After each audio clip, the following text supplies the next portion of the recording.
So when we're talking about the domain, are we talking about the inputs or the outputs? Is it what goes in or is it what comes out? The function. It's what goes in. So the domain is the set of all possible input values of a function. I'm struggling writing today. I think I forgot how to write over the break. And then that range is all possible output values.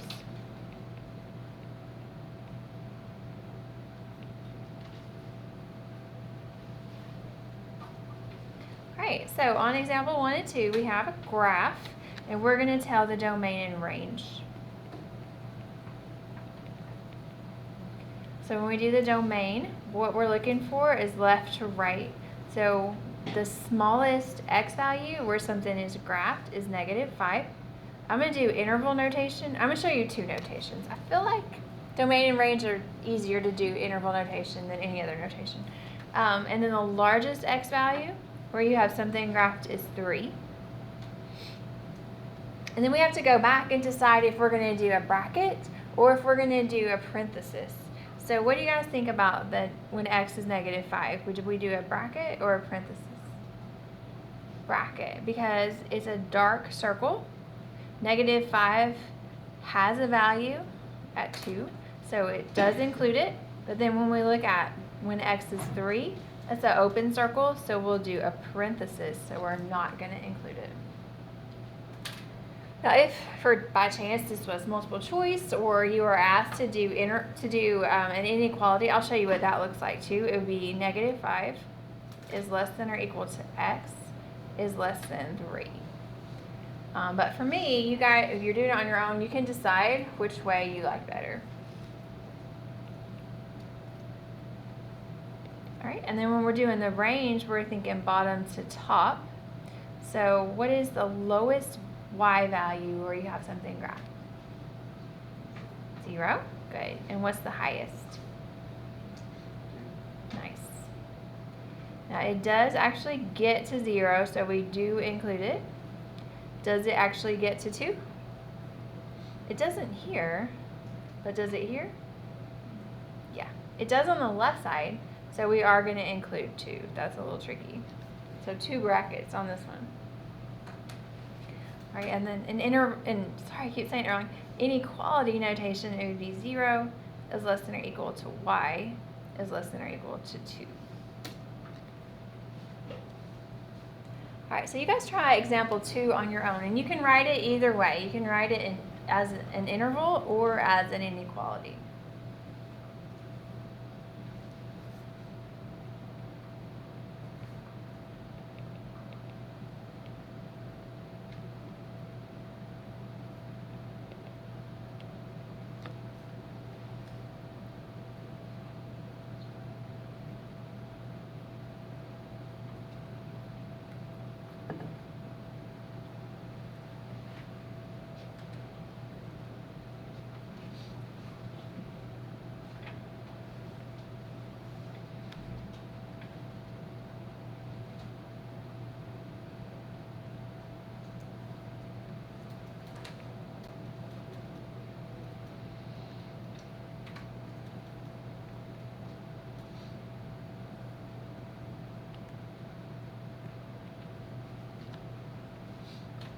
Alright, so double check your parentheses and your brackets.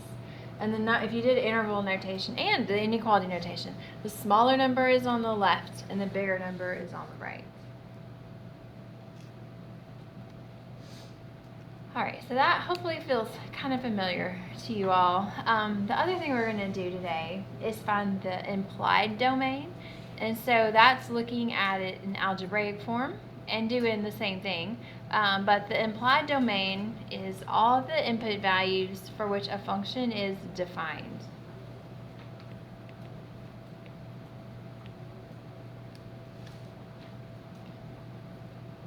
And so what we have to do is kick out what makes the function undefined. And so up until this point in our learning, there's only 2 things that make a function undefined.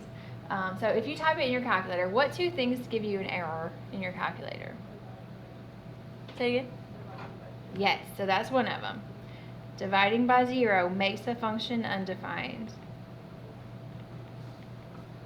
It doesn't make sense to divide something into 0 equal parts. That makes no meaning at all. All right, so what we're going to do, anytime that you have a variable in the denominator,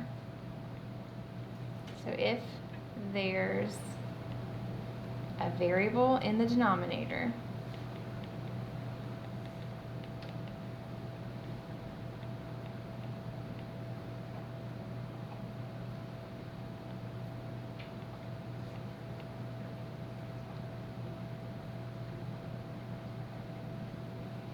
we're going to set the denominator not equal to 0. And then solve it for x. So it's probably just one or two steps to solve the denominator for x. All right, so I'm going to go ahead and do that. So if we look at example 3a, the numerator, like in this case, the numerator doesn't matter. All we care about is this denominator, and that whole denominator cannot equal 0. So what can x not equal if we solve that for x? 4, thank you. That's your domain.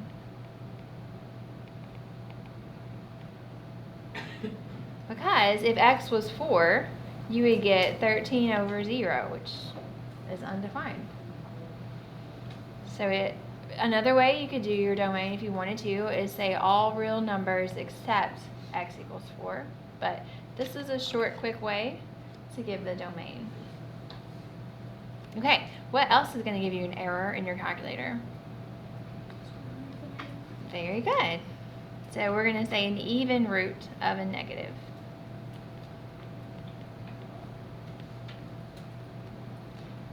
Now, most of the time it is going to be square root. So, but it could be a 4th root or a 6th root. What about the cube root of a negative? Is that okay? Yeah, the cube root of -8 is just -2. That's fine. But you can't have the square root or a 4th root of a negative. All right, so if there's a variable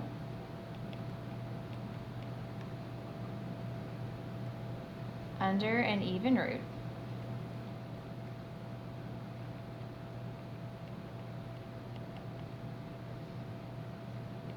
we're going to set the radicand greater than or equal to 0.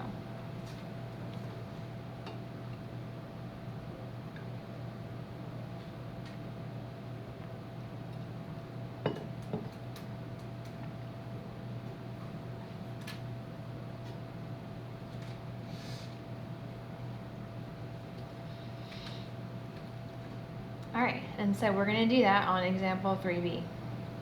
So we have this square root, which is the even root. So that means we have a restricted domain.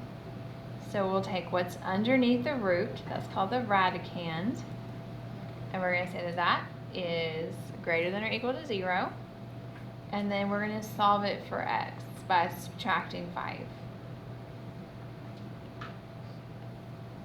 So this function, the domain, is all the x values greater than or equal to -5. Because if we did something that was less than -5, we would get undefined. Now there's sometimes when you're doing these inequalities that you have to switch the inequality sign. Do you remember when you do that? It's probably been a long time since you've learned that. If you ever have to multiply or divide by a negative, and we're going to do one in a second, then you have to switch the sign from greater than to less than. Okay, so let's do some more. Some of these are going to be super fast. So when you are finding the domain and it's in equation form, you ask yourself, like on C, you would ask yourself, is there a variable in the denominator? What do y'all think?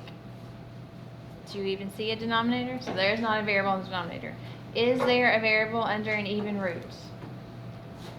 Do you see an even root? No.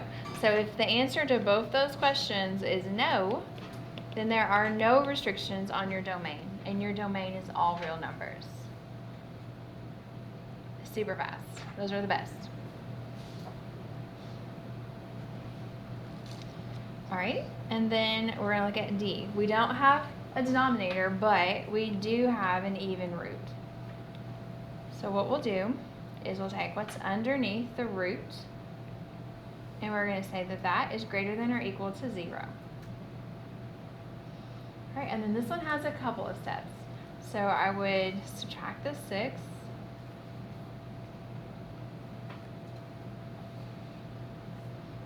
And then whenever we divide by that -2, we do have to switch the sign.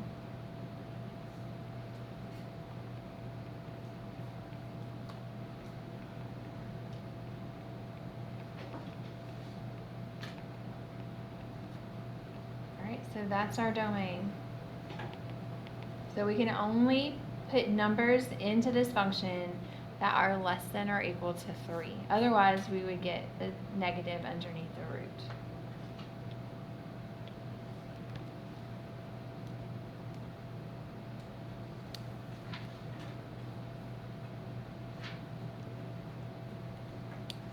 Okay, so let's look at E. There is a denominator, but is there a variable in the denominator? No. So that 3 can never be 0. So this should have no restrictions. Your domain should be all real numbers.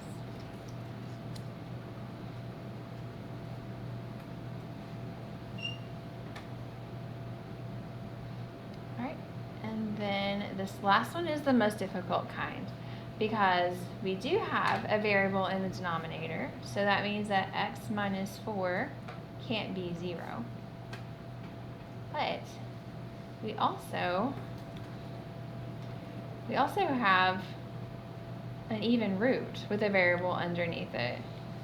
So that means that x plus 4 has to be greater than or equal to 0. So sometimes you have to do 2 problems in one.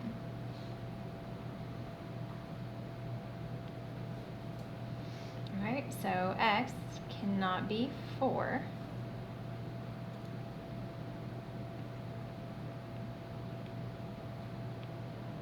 And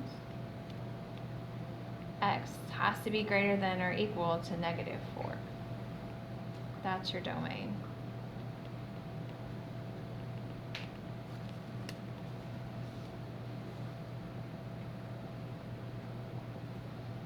All right, what questions do you guys have? This is gonna make the next lesson a little easier for you. Okay, so there's 8 problems down there for you to do.